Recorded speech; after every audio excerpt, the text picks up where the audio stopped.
सबसे पहले स्वागत है हमारे YouTube चैनल पर। तो आज हम बात करेंगे यूके का विजिटर वीज़ा।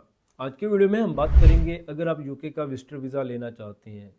आज के वीडियो में हम बात करने जा रहे हैं वो दो स्टेप। अगर वो स्टेप आप अच्छे तरीके से अपनी प्रोफाइल में ऐड करते हैं, उनको अच्छे तरीके से आप कह सकते हैं ध्यान देते हैं उन स्टेप्स पर, तो आप यूके जैसी कंट्री का वीज़ा बड़ी आसानी से ले सकते हैं। तो आज के वीडियो में हम बात करेंगे वो कौन से ऐसे दो टॉपिक है अगर आप जिन पर ध्यान दें तो आप यूके जैसी कंट्री का वीज़ा 100% आप ले सकते हैं। तो उम्मीद करता हूँ आज की वीडियो आपको ज़रूर पसंद आएगी। तो चलो स्टार्ट करते हैं आज की वीडियो। सबसे पहले हम बात करेंगे यूके एक ऐसी कंट्री है, जब भी आप यूके जैसी कंट्री का वीज़ा अप्लाई करते हैं तो आपको विद रीज़न के साथ आपके वीज़ा रिजेक्ट करते हैं।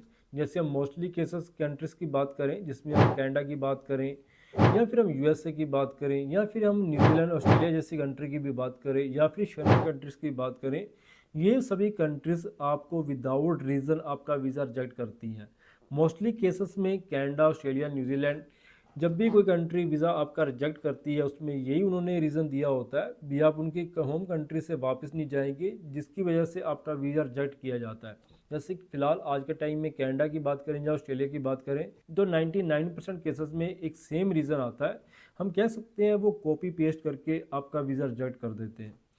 तो आज के टाइम में यूके एक ऐसी कंट्री है, अगर आप यूके जैसी कंट्री का वीज़ा अप्लाई करते हैं तो वो आपको विद रीज़न के साथ आपका वीज़ा रिजेक्ट करते हैं।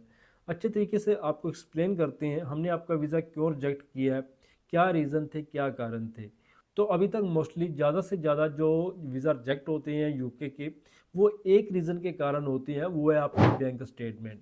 अगर आपकी बैंक स्टेटमेंट अच्छे तरीके से आपने मेंटेन नहीं की है, उसमें आपने एक्स्ट्रा कह सकते हैं फंडिंग करवाई है या ट्रांजैक्शन आपने काफ़ी सारी ऐसी की हुई है जो आपकी इनकम के साथ आपकी मैच नहीं कर रही, तो यूके जैसी कंट्री आपको वीज़ा नहीं प्रोवाइड करेगी। यूके जैसी कंट्री का वीज़ा लेने के लिए आपकी बैंक स्टेटमेंट कैसी होनी चाहिए, सबसे पहले हम इस टॉपिक के रिलेटेड बात करते हैं। सबसे पहले अगर आपकी मंथली इनकम 40 to 50,000 है, तो 4 से 5 महीने अगर आप यूके का अगर आपकी मंथली इनकम 40 to 50,000 है, आप यूके जैसी कंट्री का वीज़ा लेना चाहते हैं, तो 4 से 5 मंथ पहले अपनी जो फाइल है वो अपनी रेडी करना आप स्टार्ट कीजिए। 4 से 5 महीने या फिर आप 6 मंथ की बात करें, आप 6 मंथ के सबसे जो कह सकते हैं बेस्ट प्रूफ माने जाते हैं। अगर आप 6 मंथ तक अपनी बैंक स्टेटमेंट मेंटेन करते हैं, जिसमें आपने क्या करना है, नंबर एक, आपकी जो सैलरी है 40 to 50,000 या जितनी भी आपकी इनकम है वो आपके अकाउंट में आप डिपॉजिट करवाएं।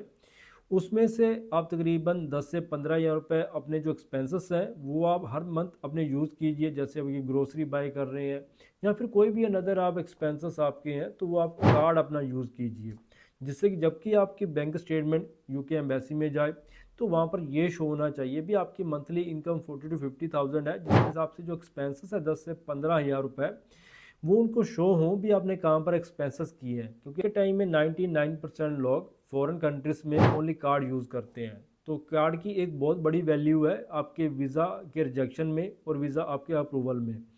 जब भी आप किसी भी कंट्रीज़ का वीज़ा लेना चाहते हैं, जितने भी आप कह सकते हैं कैश पेमेंट विड्रॉ करवाएंगे, आपके उतने वीज़ा मिलने के चांसेस काफ़ी कम रहते हैं। इसलिए अगर आप एक अच्छी कंट्रीज़ का वीज़ा लेना चाहते हैं तो अपना कार्ड यूज़ सबसे ज़्यादा कीजिए डेली के एक्सपेंसेस में।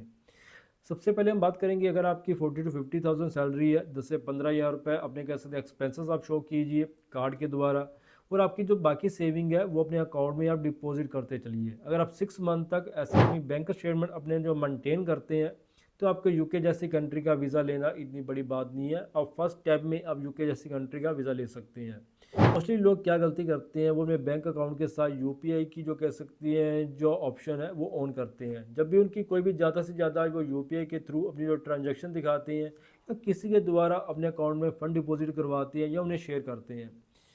यूके एक ऐसी कंट्री है, जो भी आपकी मंथली इनकम है वही आपकी बैंक स्टेटमेंट में शो होनी चाहिए। ऐसा नहीं है आप किसी भी फ्रेंड सर्कल या रिलेटिव सर्कल से हर मंथ अपने जो पैसे डिपॉजिट करवा रहे हैं फिर अब उन्हें आप वापस उन्हें सेंड कर रहे हैं। अगर आप ये गलती कर रहे हैं तो यूके जैसी कंट्री आपको वीज़ा प्रोवाइड नहीं करेगी। यूके जैसी कंट्री में अगर आप वीज़ा लेना चाहते हैं तो ओनली बैंक स्टेटमेंट आपकी जितनी भी इनकम है उस बैंक में आप डिपॉजिट करवाइए, उसी में से आप जो एक्सपेंसेस है वो अपने चलाएं। अगर आप यूपीआई कह सकते हैं जो यूज़ भी करना चाहते हैं, तो वह नदर अपना जो बैंक अकाउंट है वो आप ओपन करवाएं, उसके साथ अपनी यूपीआई जो कह सकते हैं अटैच करवाएं। उसमें आज जितनी मर्जी आप ट्रांजैक्शन दिखा सकते हैं, बट जो अकाउंट आपने यूके एम्बेसी में आपने डिपॉजिट करनी है अपनी बैंक स्टेटमेंट, वो आपकी लीगल होनी चाहिए। उसके बाद हम बात करें यूके जैसी कंट्री एक ऐसी कंट्री है जब आपका वीज़ा आपका रिजेक्ट आता है तो आप उससे प्री एक्शन प्रोटोकॉल में भी डाल सकते हैं और दोबारा अपील कर सकते हैं। मोस्टली लोग क्या करते हैं, कोई भी उनकी गलती ना होने के कारण अगर यूके एम्बेसी ने उनका वीज़ा रिजेक्ट किया है, दोबारा अपनी फ़ाइल को वो प्री एक्शन प्रोटोकॉल में नहीं डालते। उसके क्या बैड इफ़ेक्ट हैं आने वाले टाइम में।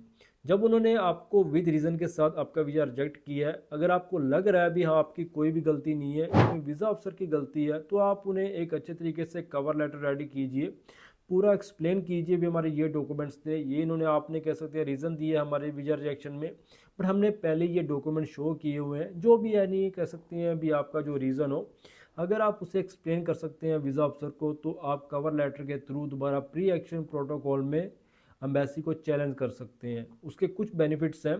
नंबर एक तो आपकी दोबारा एम्बेसी फ़ीस आपकी डिपॉजिट नहीं होगी। इसमें टाइम आपका 3 to 4 मंथ 6 मंथ का लग सकता है, बट वीज़ा आने के चांसेस काफ़ी हाई रहते हैं। बट अगर आपका एक बार आपका वीज़ा रिजेक्ट हो जाता है, आप दोबारा सोचते हैं भी हम 6 मंथ या 1 साल के बाद दोबारा हम अपना वीज़ा अप्लाई करेंगे, एक तो आपकी एम्बेसी फ़ीस है वो दोबारा डिपॉजिट होगी। एक जो वीज़ा अफसर के माइंड में ये रहता है कि पहले हमने इनका वीज़ा रिजेक्ट किया था, इन्होंने अपील नहीं की, शायद इनकी गलती है तो दोबारा इनको वीज़ा क्यों दिया जाए। इसलिए अगर आपकी गलती नहीं है, अगर आपका वीज़ा रिजेक्ट होता है तो उसी टाइम आप अपील करें, जिससे कि आने वाले टाइम में यूके एम्बेसी आपकी उसी एम्बेसी फ़ीस में आपको वीज़ा प्रोवाइड कर सके। हमने तकरीबन 90% केसेस में देखने को मिला है, अगर वीज़ा अफसर की गलती है, आपकी प्रोफाइल में गलती नहीं है, तो 99% आपको कह सकते हैं वीज़ा मिलने के चांसेस प्री एक्शन प्रोटोकॉल में रहते हैं। आज की वीडियो एक छोटी सी इन्फॉर्मेटिव वीडियो थी, उम्मीद करता हूँ आप सबको जरूर पसंद आई होगी। तो मिलते हैं नेक्स्ट वीडियो में।